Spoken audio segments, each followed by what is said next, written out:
안녕하세요. 반갑습니다. 제가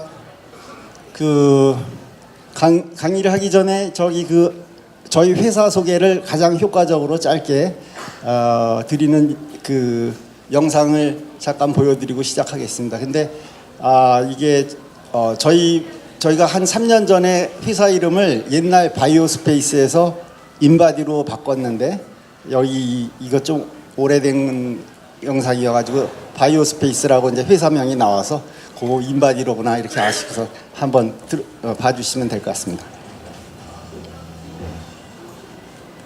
안녕하세요. 히든 챔피언 박사인입니다.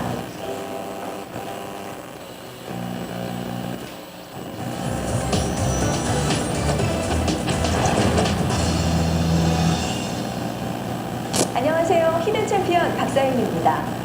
우리 몸은 수분, 단백질, 무기질, 그리고 체지방으로 구성되어 있는데요. 이를 인바디라는 의료기기로 아주 간단하게 측정할 수 있습니다. 맨발로 장비에 오른 후에 손 전극을 잡고 이렇게 측정 자세를 취하면 1분 안에 자동으로 그 결과를 바로 확인할 수 있습니다. 이렇게 결과표가 나왔는데요. 몸의 체성분뿐 아니라 신체 각 부위별로 근육량이나 체지방량을 정확히 계산해서 한눈에 알 수 있게 분석해 줍니다. 신체 각 부위별로 측정하는 장비로는 세계 최초로 개발된 겁니다.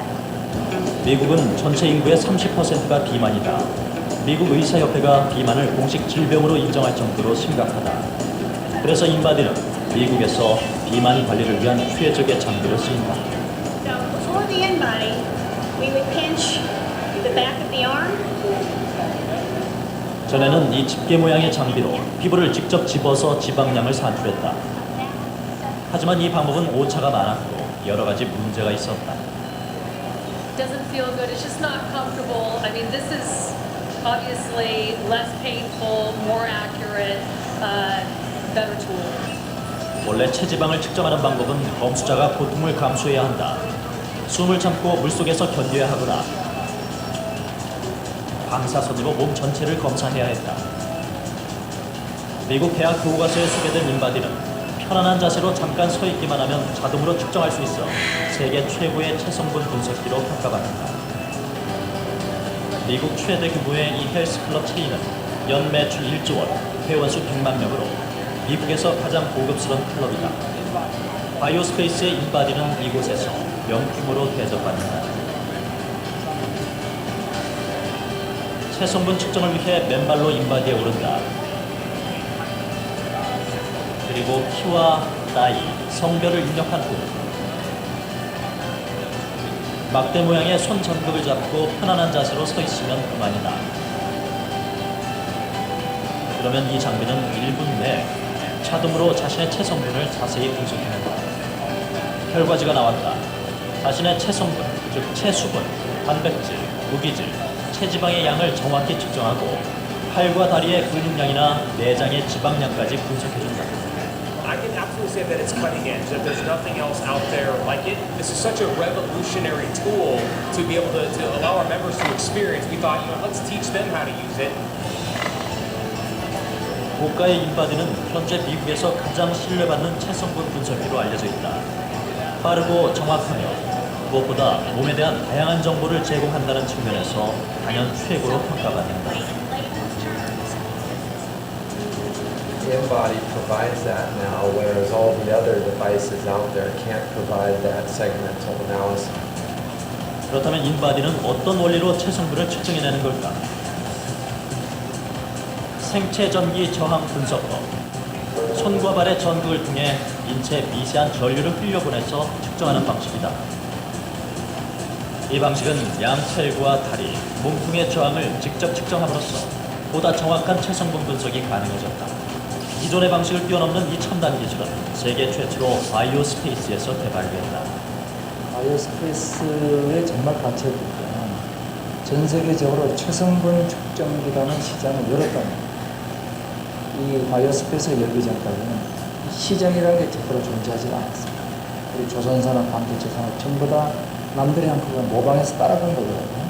근데 서로 만든 걸 따져보시면 아마 거의 유일한 거죠. 어떠한 단지 숫자의 개념이 아니라 정말 내 몸을 무엇을 채우냐는 어떠한 개념에서 본다면 보면 대단한 제품 같고요. 대한민국 국민들의 건강을 위해서 많은 공로를 세운 1등 공신이라고 생각하고 있습니다. 한 개인의 라이프 스타일의 변화에 대해서 과학적이고 체계적인 접근이 가능해집니다.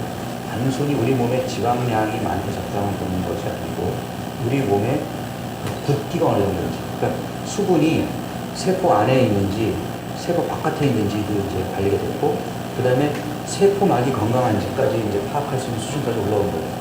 제 입장에서는 뭐 아주 감사합니다. 이바라키현의 가와시마 내과 클리닉.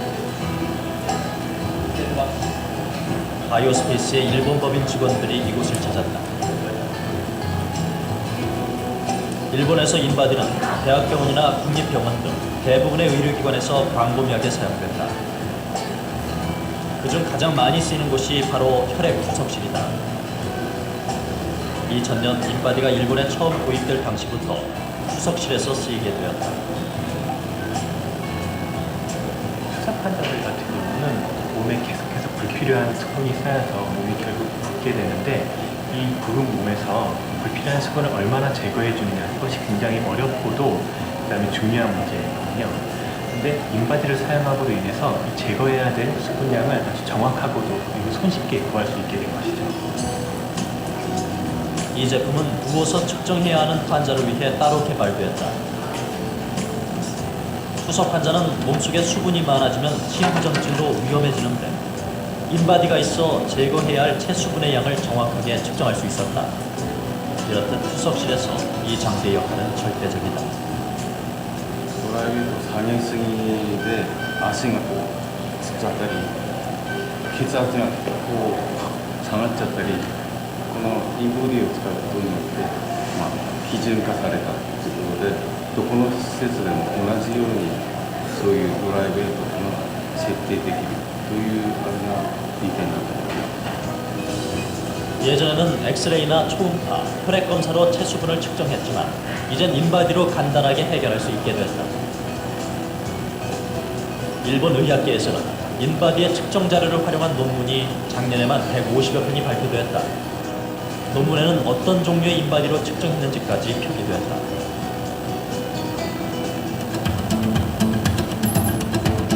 미국 로스앤젤레스. 이 도시를 대표하는 프로농구팀 LA 레이커스. 차기철 사장 일행이 이곳을 방문했다. 미국 프로농구 NBA에서 16번이나 우승을 이룬 명문팀이다. 트레이너가 인바디가 있는 곳으로 안내했다. 이곳에서 인바디는 최고의 장비로 대접받는다. I can't get the best out of them, okay, unless I have the best equipment. And in terms of trying to determine a player's physiological makeup, it doesn't get any better than the InBody. 인바디는 LA 레이커스뿐만 아니라 대부분의 명문 구단에서 활용되고 있다. 이 팀의 체력 단련실, 매일 인바디로 측정한 선수들의 체성분 기록 자료가 한쪽 벽에 빼곡히 적혀 있다. 선수들의 근육량과 지방량의 변화를 한눈에 알아볼 수 있게 했다. Where they should be compared to their teammates, then we try to use that to get them work a little bit harder. But we wouldn't be able to get this information if it wasn't for the InBody. 트레이너는 이 기록을 근거로 선수들에게 맞는 체계적인 훈련 강화 프로그램을 진행시켰다. 뿐만 아니라 개인별 영양 관리도 가능해졌다. 인바디가 나오기 전에는 상상도 못할 일이었다. It has drastically changed the way we've done things here with the Los Angeles Lakers, and we want them to have as much lean body mass as we can, but how can you test that? And it's been a great asset to our strength and conditioning programs here. 체성분 분석의 원천 기술을 보유한 바이오스페이스는 국내외 등록된 특허도 총 80여 건에 이릅니다. 세계에서 가장 정확한 체성분 분석기로 알려진 인바디는 세계적인 성각들의 연구 장비로 활용되고 있으며 또 의료기기의 선진국인 유럽, 미국, 또 일본과의 경쟁에서도 확고부동한 기술적 우위를 점하고 있습니다. 바이오스페이스의 기술연구소. 이 회사는 연구개발에 전폭적인 투자를 하고 있다. 회사 인력의 30%가 연구 인력이며 매출의 15%를 기술 개발에 투자하고 있다. 이게 이렇게 해서 여기 이렇게 제한되는 게 이게 문제야. 이게 지금 각도가 너무 작아. 인바디의 개발자 차기철 사장. 그는 미국 유타대학에서 생체공학을 연구한 박사 출신이다. 하버드 의과대학에서 체성분 분석에 관한 논문을 발표해 지금의 인바디를 탄생시켰다. 저희가 하는 건 전부 다 처음이라고 봐요. 아타입이라는 건 특허로 돼 있어서 저희밖에는 못하게 돼 있어요.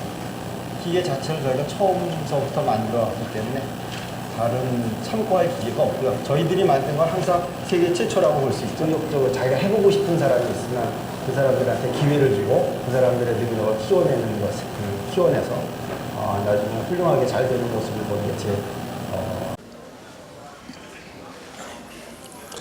실제보다는 좀 굉장히 원래 이 방송은 좀 멋있게 하려고 해서 실제보다는 훨씬 멋있는데 자랑을 하는 김에 그냥 인바디에 대해서 자랑을 몇 마디 더 하면 우리가 만들어서 엔지니어가 만들어서 처음으로 만든 기계를 세계 시장에다 이렇게 유통시키고 해외에 있는 의사들이 이게 쓸 수 있고 이런 기계를 만들어 본 사례가 잘 없었고 저희가 미국에 한 100명, 일본에 한 7, 80명, 중국에 100명, 유럽에 또 20, 30명 이렇게 있어가지고 해외에서 근무하고 있는 직원이 한 300명, 저희 국내에서 근무하고 있는 직원이 한 200명. 그래서 저희는 작어도 상당히 글로벌한 형태의 형태를 가지고 있는데 그렇게 이제 중소기업에서 해외 강한 그 영업망을 가지고 있어본 적이 없었다 이렇게 얘기해 볼 수 있을 것 같고요.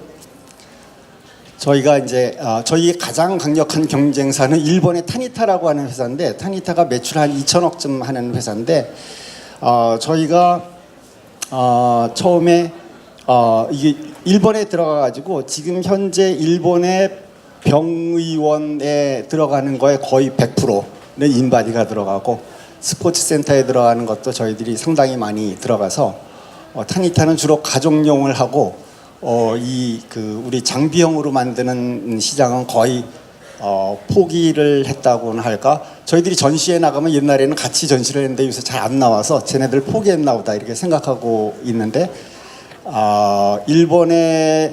일본의 회사 경쟁자 있는데 우리나라가 들어가서 완전히 시장 점유한 예 한번 들어봐라 그러면서 저는 삼성전자 사람이나 현대자동차 너희들도 잘 못하잖아 그러면서 자랑을 하고 있습니다.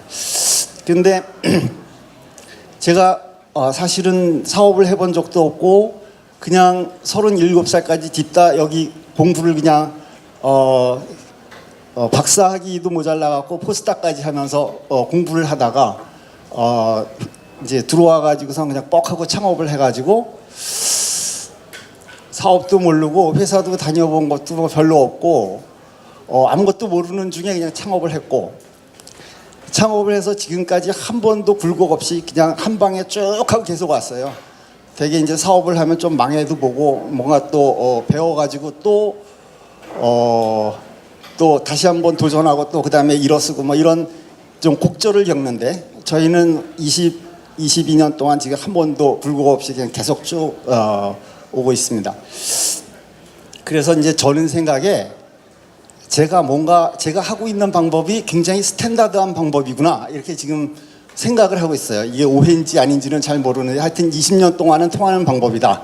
그래서 오늘 인바디가 한 방법이 도대체 뭐냐 이거를 설명해 드릴까 그럽니다. 근데 오늘 제가 이 얘기를 조금 재미있게 해드리면 좋겠는데 제가 이제 자꾸만 늙으니까 이게 그 좀 고리타분한 얘기 같이 이렇게 되는 것 같아요. 그래도 조금 참고 들어주시기 바랍니다. 이거를 넘기시고.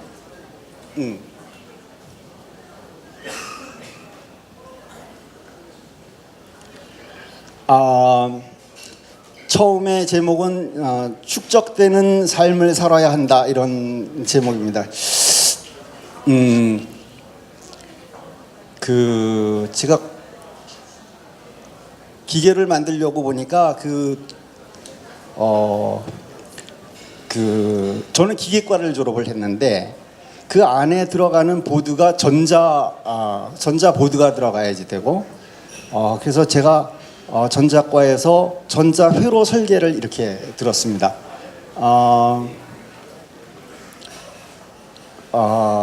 그런데 이제 그 수업을 들을 때는 내가 저거를 만들어야 돼. 그러니까 이거를 공부를 하면서 이게 어떻게 응용돼서 저걸 만들어질 수 있는가에 대해서 계속 이게 생각을 하는 거죠. 그래서 거기서 이게 응용이 될 것 같으면 바로 이렇게 적용이 되고, 그러면서 계속 그 강의를 들었습니다. 그게 전자회로 1도 있는데 1 한 학기 듣고 2 두 학기째 듣고 3 세 학기째 들어가고 이제 그 다 듣고, 물론 저는 뭐 전부 굉장히 우수한 점수 다 받았지만, 그때 제가 이렇게 이해했던 거로는 이게 그 옛날 공부할 때보다는 제가 훨씬 더 거기서 많은 거를 얻었다, 이런 거를 느꼈고요. 그 다음에 이 기계를 만들 때 이 속에 들어가는 알고리즘이 있는데, 그게 통계 프로그램을 이용하는 건데, 통계라고 하면은 우리가 고등학교 때 맨 끝에 나오는 10장에 나오는 건데, 그때 평균 표준 편차 밖에는 통계에 대해서 아는 게 없는데, 거기 우리가 만들어야지 되는 알고리즘에는 리그레션이라고 하는 선형, 비선형, 리그레션 뭐 이렇게 해서 복잡한 그 통계 프로그램을 돌리는 거를 수업을 들었는데, 저는 거기서 그 선생님이 가르쳐주는 어떤 원리라든가 무슨 정의라든가 이런 거는 말할 것도 없지만, 저는 거기에 쓰이는 변수들이 저게 어떤 의미를 가지고 있고, 독립변수하고 종속변수가 어떻게 만들어져야 되고, 저는 물리적인 것 뭐 이런 거까지도 다 생각하면서 그거를 들었고요. 그거를 들은 다음에 인바디 알고리즘을 만들고 인바디를 만들게 되었습니다. 그리고 저는 지금 자신 있게 얘기하는 게, 통계 프로그램의 그 파트 부분은 내가 아마 그 교수님보다 더 많이 이해하고 있을걸, 이렇게 생각하고 있습니다. 그렇게 공부를 하고 난 다음에 가만히 생각해 보니까 옛날에 기계과 다니는 건 다 헛거였구나, 옛날에 공부한 거는 다 꽝이로구나, 이런 생각이 많이 들었습니다. 그래서 학교에서 A 학점 받으려고 공부하는 사람들은, 성적 잘 받으려고 공부하는 사람은 그 학기 공부하고 나면 다 끝나는데, 그리고 돌아서서는 다 잊어버리는데, 공부는 이렇게 하는 게 공부로구나 라고 하는 거를 늦게 깨우친 거죠. 그런데 사실 이게 공부만의 얘기가 아니고, 우리가 회사에 와서 일을 하고 사람을 만나고 경험을 해도 마찬가지라고 생각합니다. 저는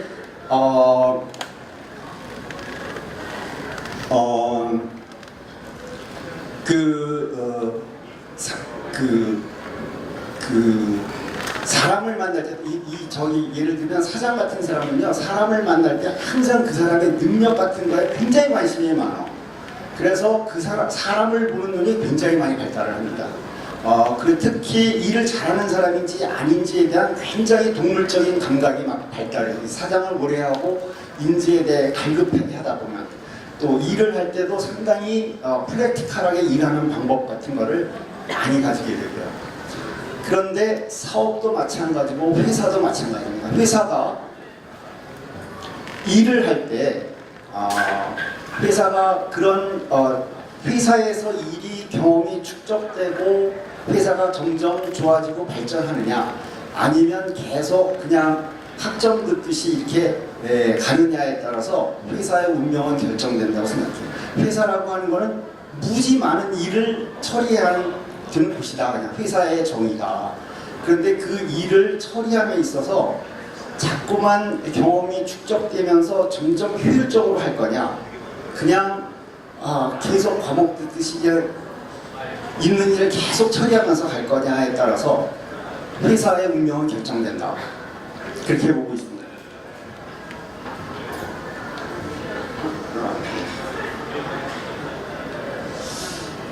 그런데 그 공부든 일이든 이렇게 축적하게 만드는 원천은 마음에 있어요. 간절한 마음에 있습니다. 그래서 저는 일하는 거는 마음으로 하는 거지 머리로 하는 게 아니다. 공부도 머리로 하는 게 아니고 마음으로 하는 거다.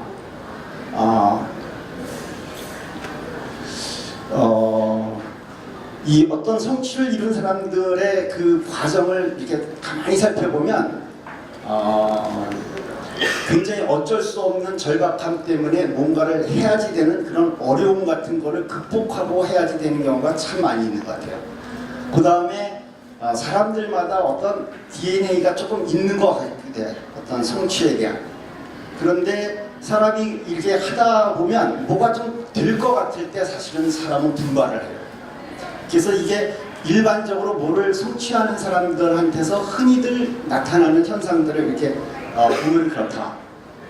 그런데 이제 문제는 이제 학교에서의 공부도 이거 원래 해야지 되는 거야. 이렇게 해서 내 의지로 택한 게 아니고 회사에 와서 일을 하는데 이 회사에 와서 일하는 게 월급 받는 게 큰 문제예요. 저는 월급 받는 제도가 사람을 망친다 이렇게 생각해요.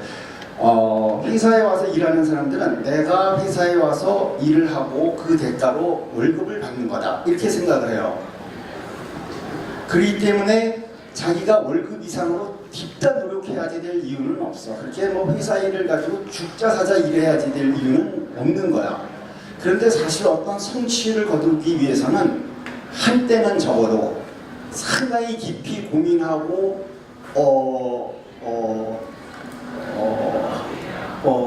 막다른 골목에서 자기의 최선으로 투쟁을 하고 그러면서 사람이 한 단계 이렇게 올라오는 건데 회사에 다니는 사람은 그렇게 할 필요가 없고 그렇게 해본 적이 없고 그래서 저는 대기업에 20년 다닌 사람도 실제로 일을 시켜보니까 일을 너무 못하는 거야 이게.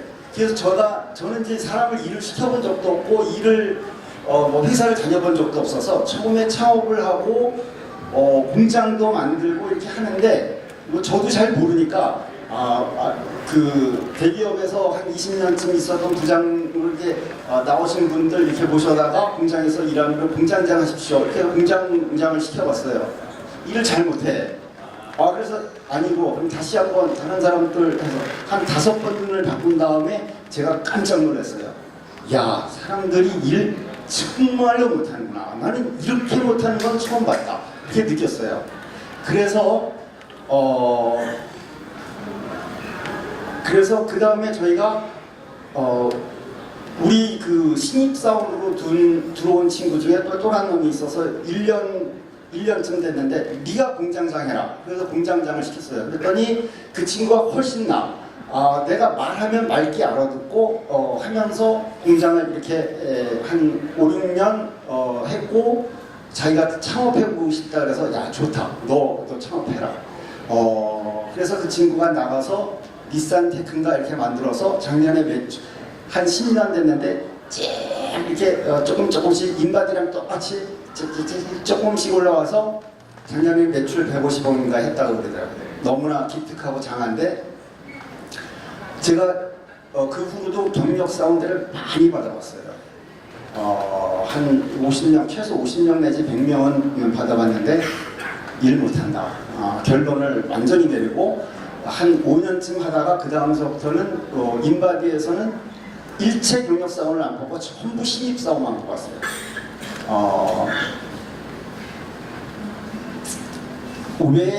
왜 일을 못할까? 뭐를 20년 했는데 왜 일을 못하냐? 한 번도 절박해 본 적이 한 번도 없었어.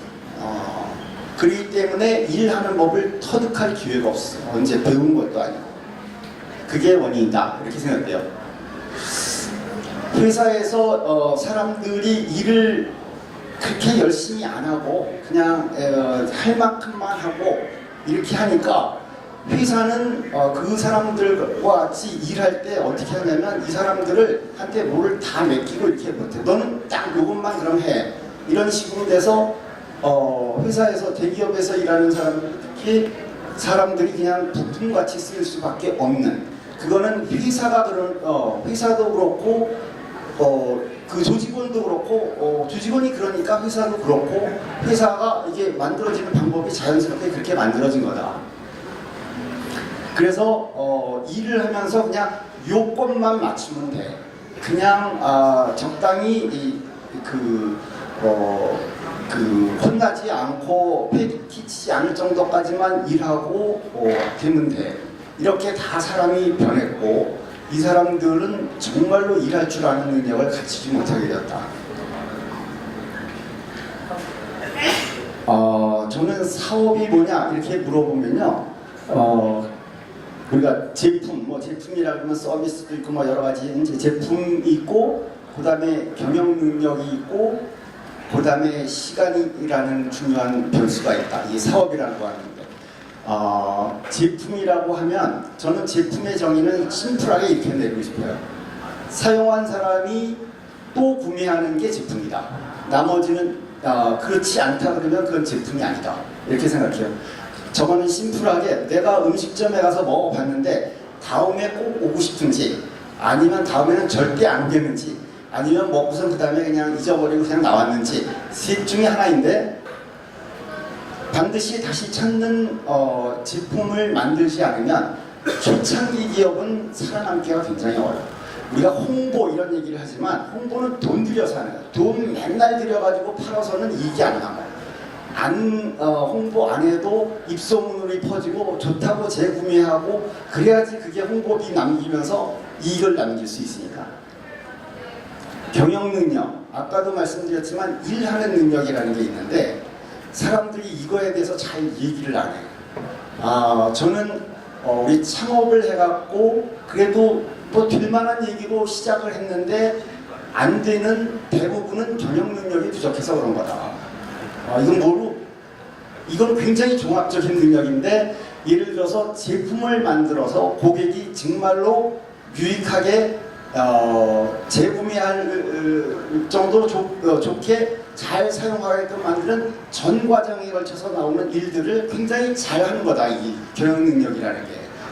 거기에는 생산도 있어야 되고 무슨 개발도 있어야 되고 영업도 있어야 되고, 그거 사람이 하니까 사람도 다룰 줄 알아야 되고, 그 사람들한테 비전도 열심히 일할 수 있도록 비전도 줄 수 있어야 되고, 그런 게 경영 능력이다. 그 다음에 저는 꼭 시간의 함수를 얘기하고 싶어요. 우리가 창업을 흔히 우리 창업한 사람들이 마음이 급해. 빨리 돈 벌어야지 되고, 이게 내가 아직 사는지 죽는지 모르겠고 빨리 이렇게 해야지 돼. 그런데 모든 일이 이루어질 때는요, 그 다음에 회사의 시스템이 이루어질 때도 약간의 숙성 기간이 필요하다. 그래서 모든 기업은 제가 이렇게 관찰해 본 바로는 창업해서 한 10년 성공적으로 이렇게 만들어진다면 한 10년 동안은 숙성 기간을 지내는 것 같아요. 그 기간 동안에 사실은 처음에 창업할 때의 아이템도 매우 협소한 눈으로 봤던 그런 거였는데, 실제로 그거를 만들어서 팔다 보니까 더 옆에 있는 더 큰 시야를 가지게 되었고, 그 직원들도 조금 훈련이 되었고, 자신도 CEO로서 좀 훈련이 되고, 그러면서 그 다음에 정말로 괜찮은 방향을 찾아서 이렇게 하는 거를 많이 봤어요. 그래서 꼭 10년이 아니더라도 약간 숙성 기간이 필요한 거다. 내가 버티고 인내하면 넘어갈 수 있는 건데, 그때 너무 서두르고 안 된다고 생각하고 그래서 좀 망치는 경우도 많이 봤다. 그런 말씀을 드리고요. 네.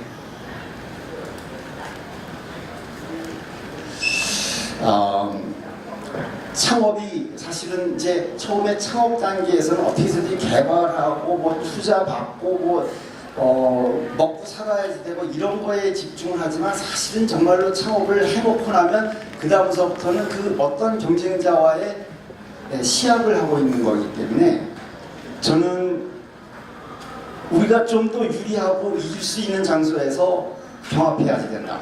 그리고 이 상대자, 이 경쟁자는 사업을 하고 있는 내내 동안 문제가 되는 존재이기 때문에 우리가 조금 더 이길 수 있는 전략을 가지고 시작하자. 첫 번째는 저는 우리 좋은 대학교를 나오고 카이스트를 나오고 한 후배들은 기술 창업을 해야 된다. 우리가 지금 어떤 창업하십시오. 창업 좋은 아이디어 가지고 오십시오. 그러면 우리가 지원해 주겠습니다. 이런 이제 프로그램들이 많이 있는데, 그래서 학생들이 창업을 하려고, 그래 내 아이디어 내려고 이렇게 딱 생각을 해보면 그 아이디어가 자기가 몸으로 느껴진 겪은 거를 가지고 나와요. 그래서 그게 되게 생활 중에서 있었던 것들이야. 자기 이벤트라든지 개인적인 경험이라든지 이런 데서부터 나오기가 굉장히 쉬워. 그리고 저런 거 한다더라. 그런 거 접목해가지고선 자기의 경험과 같이 이게 해. 자기가 다 이해할 수 있는 범위야. 사실은 근데 우리가 기계과 나오고 전자과 나왔으면 자기 전공에서 뭔가를 나와야 되는데, 전공은 따르고 할 일은 또 아이디어는 따르고. 근데 왜 전공에서 자기가 전공 과목에서 아이디어를 못 얻느냐? 전공을 몸으로 잘 모르니까 그렇지 뭐. 그 전공 과목에서 좋은 아이디어를 받는 방법이 논문에서 아이템을 찾는 방법이에요. 근데 이거는 제가 한 방법인데, 우리가 실험실 창업이라고 하는 거의 아이디어는 다 논문에서 나오는 거거든요. MIT에서 창업하는 애들은 다 논문 이만큼씩 읽고선 창업하는 거거든. 근데 우리는 그런 방법이 잘 표준화되어 있지 않아. 그리고 그냥 계속 아이디어만 내라고. 저는 논문을 이용해서 우리가 해볼 만한 제품을 찾는 방법이 매우 좋은 방법이고 굉장히 스탠다드한 방법이다.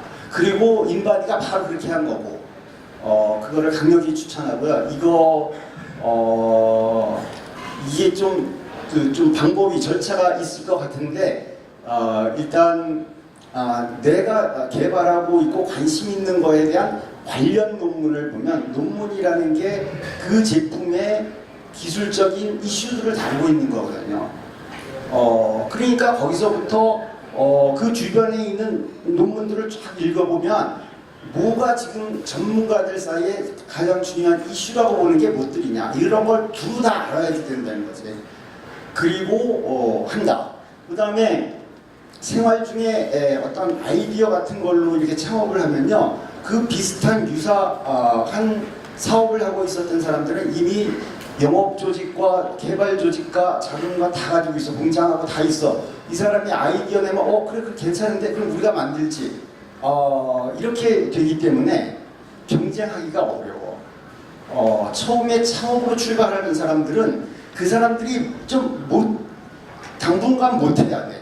그래서 기술적 장벽을 좀 만들지 않으면 성공하기 어렵다.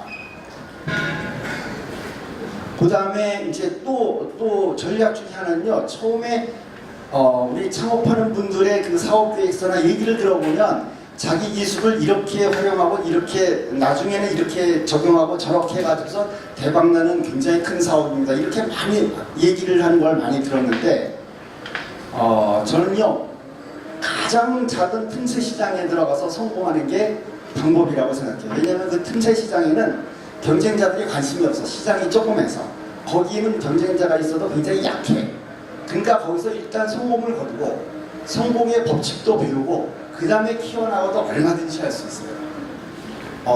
우리가 뭔가를 한번 해보고 이걸 할 줄 알면 그 다음서부터 더 키워나가는 거는 얼마든지 할 수 있는데, 너무 처음부터 큰 범위에 큰 거를 가지고 시간 많이 걸리고 많은 투자하고 많은 사람들이 해야지 되고 하는 일은 난이도가 높단 말이죠. 성취를 거기를 만들어 놓는 데까지도, 개발을 끝내 놓는 데까지도 많어. 그러니까 그렇게 하지 말고 그보다 훨씬 자기가 생각할 수 있는 가장 좁은 시장, 그리고 가장 경쟁력 있게 들어갈 수 있는 좁은 시장에 들어가서 그거를 성공시켜. 한 번 성공시켜 놓고 나면요 많은 게 보이게 돼 있거든. 그 전에 모르던 많은 게 보이기 시작해. 그럼 그때서부터 또 차례대로 가면 된다. 처음에 욕심 부리지 말아라. 이거를 뭐 제가 암만 얘기를 해도 잘 이해가 안 되는 건지, 처음부터 대박이 나야 되는 건지 이게 잘 안 되는 것 같아요. 그래서 저는 조그만 성공서부터 시작하는 거다 원래. 그게 맞다. 그게 논리적이고.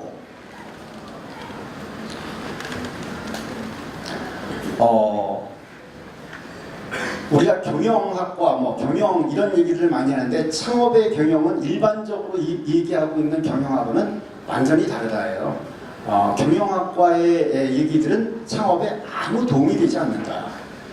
경영학과에서 얘기하고 있는 모든 경영의 얘기들은 예를 들면 무슨 가치 경영이니 인재 경영이니 무슨 뭐 경영 방침이니 무슨 뭐 윤리 경영이 여러 가지 경영들이 있는데 내가 창업하면 야 우리 케이스 만드는데 저기 청계천에라고 이거 만들어 달라 그러는데 3개만 만들어 달라니까 걔네들이 안 만들어 준대. 그럼 이거 어떻게 해야지 되냐? 야 거기 디자이너 걔 아프다고 안 나오는데 그거 걔 그럼 어떻게 해야 되지 이거? 맨날 이런 일들이 있어. 여기에 무슨 가치가 뭐가 필요했고 윤리가 뭐가 필요했냐는 거야.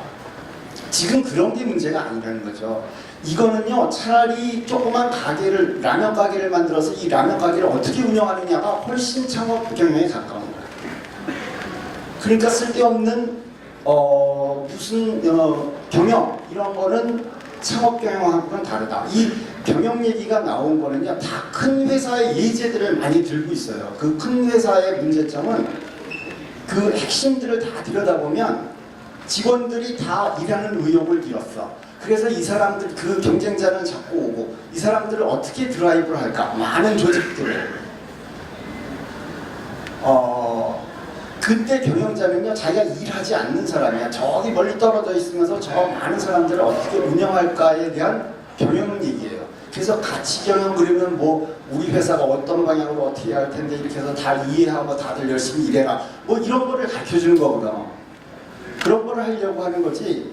이 창업하는 데서는 자기가 일꾼인데 뭐 일단 자기가 그리고 이 사람도 뭐 해야 되는지 다 알아. 일을 할 줄 몰라서 그렇지 뭐 해야지 된다는 건 다 알아. 여기서 의사 전달할 게 없어. 보고할 것도 없어. 다 알아. 얘 어디 갔고 몇 시쯤에 들어올지도 다 알아. 그런 상황에 보통 경영이라고 얘기하는 거하고 다르다. 그러니까 흉내내지 마라. 우리가 사업, 그런 큰 사업, 회사 사업이라 그러면 사업 계획서를 짜고 일정을 짜고 예산을 짜고 매출 이렇게 어느 정도 이렇게 예상하는지 이렇게 짜고 그래서 해서 투자를 하고 이렇게 세게 밀어붙이는 거다 이렇게 얘기를 해요. 여러분들이 투자를 받으려고 그러면 그렇게 해야지 돼. 그러니까 그때 투자를 받아. 그렇지만 사업 계획서는 무효야. 왜냐하면 그 사업 계획서를 쓰고 그 대기업에서 했던 사람들은요 그와 유사한 일들을 여러 번 해봤어. 그 사람들은 어떻게 하는지 다 알아. 그 공식이 다 있고 거기서 이렇게 하면 이렇게 간다는 걸 다 알고 있기 때문에 그래. 근데 우리는 창업해서 일해보면 맨날 이상한 짓들을 하고 이상한 일들이 벌어지고 실수하고 안 되고 모르고 그러는 거거든. 근데 자기가 이걸 일정 짜놓는다고 해서 되는 게 아니고요. 저는 그렇게 안 되는 일 중에 그 속에서 어떻게 하면 빨리 캐치를 하고 빨리 방법을 찾고 실수를 덜 하고 거기에 집중을 해야지 계획표 맞춰간다는 건 전혀 의미가 없다. 물론 투자를 받으려면 내야 되니까 그거는 내는데 지금 창업에서의 CEO는 그 사람도 경험이 없고 실수할 수밖에 없고 그런 건 다 그러니까 그런 건 완전히 인정을 하고 우리가 그럴 수밖에 없는 환경에서 내가 어떻게 하면 가장 스마트하게 이런 일들을 풀어나갈 수 있는가를 생각하는 게 맞다. 그게 훨씬 더 리즈너블한 거다. 그렇게 생각을 하고 조심 가고 그래서 방향을 잘못 잡으면 거기 갔다가 아니로구나 또 나오고 여긴가 갔다가 또 아니면 또 나오고 이렇게 하다가 시간 다 보내고 돈 다 쓰고 정력 다 쓰면 안 된다는 거죠. 그런데 그럴 수밖에 없는 거거든요. 이 프로세스가.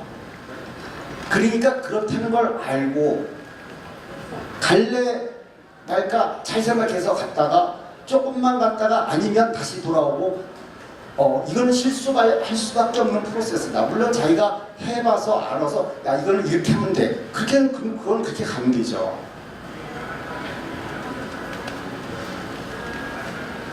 그리고 저는 회사의 능력이 축적돼야지 되는 게 굉장히 중요하다고 생각해요. 아까 우리가 공부를 할 때도 140학점을 듣는다고 그 사람이 그거를 잘 배운 게 아니야. A의 학점을 맞았다고 그 사람이 공부는 잘했지만 그 사람이 뛰어난 일꾼이 된 건 아니에요. 그게 축적되었느냐 안 되었느냐의 문제야. 그런데 저는 그래서 그렇게 생각해요. 저는 정말 차기철 사장이라는 사람이 내가 그렇게 저는 카이스트 다닐 때 기계과에서 저희들이 한 50명 있었는데 저는 한 49등쯤 하고 나오지 않았을까. 50등이면 너무 창피하니까 저는 내가 이게 졸업이 가능한 거냐 안 가능한 거냐 간다 하면서 졸업을 했는데, 그래서 저는 제가 대단한 사람은 절대로 아닌데 제가 친구들에 비해서 조금 달랐던 거는 저는 제가 공부하고 일하고 경험했던 거를 저는 차근차근 쌓아나갔던 사람이다. 그 점에서 좀 틀렸다. 이렇게 생각돼요. 이거 학과를 이렇게 계속 이렇게 듣고 많은 일을 했고 많은 거를 경험했고가 아니라 거기서부터 계속해서 그 경험들이 쌓여 나갔느냐, 메시지들이 쌓여 나갔느냐. 그게 굉장히 간절했다는 얘기냐. 회사도 마찬가지인데 그렇게 쌓여 나가려고 그러면요, 회사가 작더라도 계속 쌓여 나갈 수 있는 준비를 하고 계속 그거 쌓여 나간다 그러면 지금 작어도 저는 미래가 밝기 때문에 결코 서두를 필요가 없다. 미래가 자신이 있으면 서두르지 않아도 된다. 지금. 그래서 축적되는 회사가 돼. 경험이 축적되고 가면서 일을 점점 잘하고 실수를 반복하지 않고 하는 회사가 굉장히 중요한 거다. 길게 가보면. 한 개만 더 말씀드리면 제가 옛날에 옆에 있는 회사를 이렇게 봤는데 의료기 회사였는데 맨날 저녁에는 의사들하고 술 먹고 아침에 와가지고서는 전부 목욕탕에 가서 한 2시간씩 자고 다시 또 오후에 와서 또 잠깐 있다가 또 저녁 때 되면 또 나가서 술 먹고 또 들어오고, 이 회사는 맨날 월급 때 되면은 월급 맞추느라고 막 해서 수급해갖고 월급 다 주고 나면 또 제로고 또 그러면 가고 이런 것들을 많이 봤어요. 그리고 많은 일들을 잘못해놓고 그거를 땜빵하려고 계속 그걸 땜질해야 되고 급하고 그거를 해놓고 나면 사실 원위치가 된 거야. 이게 저는 조금이라도 쌓이면 조금씩만 쌓여도 계속 쌓아나가면 됐는데 이 회사는 갔다가 제로 마이너스 플러스 마이너스 플러스 마이너스 그러면서 그 어떤 회사가 선순환으로 돌아가면서 이게 발전하는 구석을 찾지를 못해. 많은 회사가 오랫동안 먹고 사는데 계속 시달리면서 가고 있는 그런 느낌의 회사는 축적되지 않아서 그런 거다. 이게 그래서 그거를 선순환으로 바꾸고 조금이라도 계속 축적해 나가면, 그리고 점점 그 힘이 이렇게 포텐셜이 커지니까 그래요. 제가 얘기하고 싶은 건 사실 많지만 사실 다 개소리고 내가 회사를 어떻게 운영할 거고 이렇게 하는 거는 내가 방법을 만드는 거고 내 생각대로 하는 거다. 남의 생각은 아무 소용없고 아무리 좋은 얘기를 들어도 그대로 하는 거는 말이 안 되는 거고, 내가 이해되었고 내가 확신이 들었고 내가 믿음이 들었고 추가해봤고 되니까 그 다음부터 나의 철학으로 바뀌었고 그렇게 만들어가는 것이다 라고 말씀드리겠습니다. 이 모든 얘기는 사실 뇌에 대한 얘기라고 생각해요. 왜냐하면 우리가 어떤 거를 훈련하고 뭐를 능력을 키웠다고 하는 거는 우리 뇌 속에 그 훈련된 뇌 신경망 조직을 가진다는 걸 의미해. 그거하고 딱 연결되어 있는 거예요. 우리가 바둑을 잘 두게 훈련을 한다 그러는 건 바둑 두는 그 뇌가 이렇게 만들어진 거죠.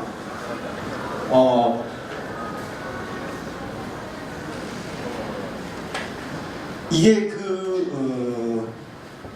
우리가 당구를 치면은 저녁에 이렇게 누웠는데 당구공이 왔다 갔다 그래요. 바둑을 두고 나면 밤에 이렇게 누워서 바둑돌이 이렇게 막 두고 있어.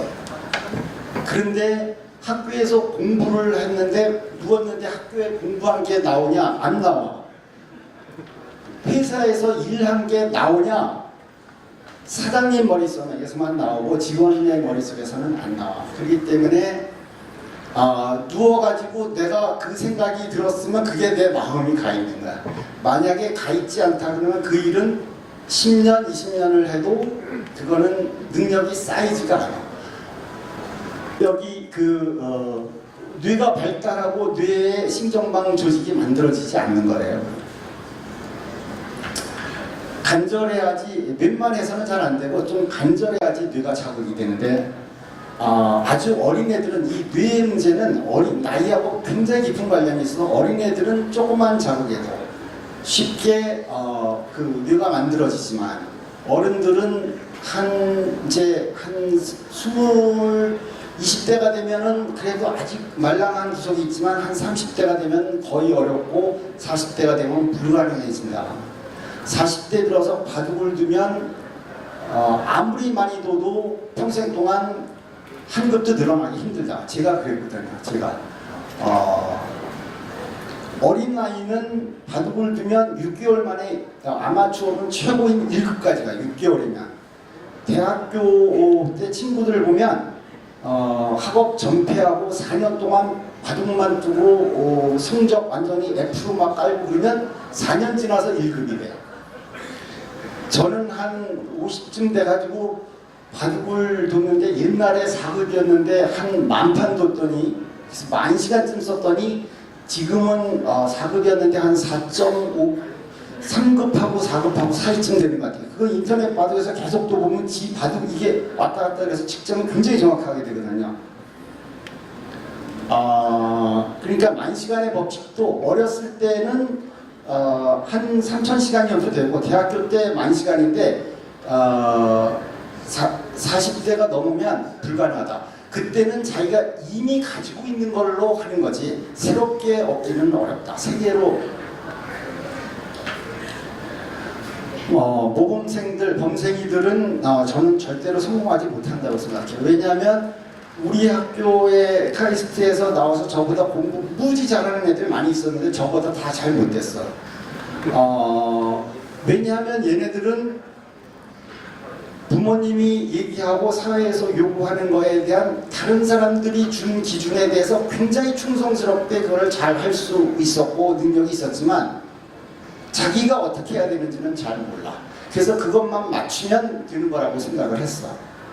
그렇지만 이 사업을 하고 일을 할 때는요 너무나 많은 종류의 일들이 있고 뭐 별나무 케이스들이 다 있기 때문에 그런 거를 만나가지고 생각할 수 있는 생각하고 자기가 합리적으로 판단할 수 있는 역량이 머릿속에 돼야 되는데 이 친구들은 고지고대로밖에 생각을 할 줄 몰라서 그렇게 여러 가지 생각을 이상한 케이스들에 대해서 합리적인 결론을 못 가져. 정말로 그래요. 제가 어떤 이제 대학교를 은퇴하신 우리 은사님이 하신 말씀이 야 성공하는 애들의 그 성적대가 딱 이렇게 밴드처럼 있다. 그보다 잘하는 애들은 성공 못하더라. 그보다 못하는 애들도 물론 못하지만 밴드대가 딱 있다. 이런 얘기를 하시더라고요. 저는 마지막으로 제가 지금 말씀드린 강의는 다 쓸데없는 얘기였고 만약에 이 강의가 정말로 뭔가를 변화시킬 수 있었다 그러면 저는 그렇게 생각해요. 제가 강의하는 것보다 더 좋은 테드에 보면 무지 멋있는 강의들이 많이 있는데 그거를 다 그게 들어가고서 많이 들어가고서 내가 바뀌고 능력이 바뀌고 변화가 있다 그러면 그거 들으면 돼 계속. 그런데 그런 건 아니거든요. 제가 강의를 해갖고 여러분들의 뇌가 변했느냐 안 변했거든. 그래서 이 문제는요 좋은 강의를 듣는다고 우리가 변한 거는 아니야. 그냥 동의를 했을 뿐이지. 그래 좋은 강의라면 그래 동의는 된다. 이지만 나한테 직접적으로 도움이 된 거는 아니에요. 제가 드린 강의가 만약에 오늘 저녁에 가갖고 누웠는데 그게 생각이 난다 그러면 약간 이제 시작을 할 수 있는지는 잘 모르겠어요. 근데 생각이 안 났다 그러면 저는 여러분들이 다 시간 낭비한 거다. 아무 소용 없었는데 그런 생각이 듭니다. 이 문제는 우리 뇌에 훈련된 역량을 연습해서 가지게 되느냐, 경영을 하든 지식의 체계를 가지든 그거를 만들었느냐 안 만들었느냐의 문제이지 그 나머지는 아무 하등의 관계가 없는 것이다. 그리고 그걸 안 가지고선 사업에 성공한다는 건 그건 말이 안 되는 거다. 그건 그렇게 생각이 됩니다. 오늘 진 강의가 조금 너무 교장 선생님 같은 강의가 아닐까 우리 젊은 그 학생들과 이렇게 보시기에는. 그런데 저는 저희가 사업을 하든 아니면 어떤 분야에서 일을 하든 축적되게 해야지 된다. 축적되게 하는 거는 마음이 그걸 축적시키는 거지 머리가 축적하는 거 아니다. 그러니까 내가 간절한 마음을 가지려면 어떻게 해야지 되는가. 그거를 좀 많이 알고 재미있고 자기 생각도 거기서 더 하고 다른 사람이 생각 못하는 걸 생각하면 자기 혼자서 다른 거 생각하고 있는 것 같고 그러면 점점 재밌어져요. 그래서 많이 알고 진심으로 알고 그러면 그것들이 점점 재밌어져 갖고 이렇게 축적되게 살면 저는 나열하면서 사는 사람하고는 완전히 다른 인생을 산다. 140학점을 듣는 게 중요한 게 아니라 한 과목을 정말로 필요했기 때문에 듣는 게 중요하다. 그런 말씀을 꼭 드리겠습니다. 고맙습니다.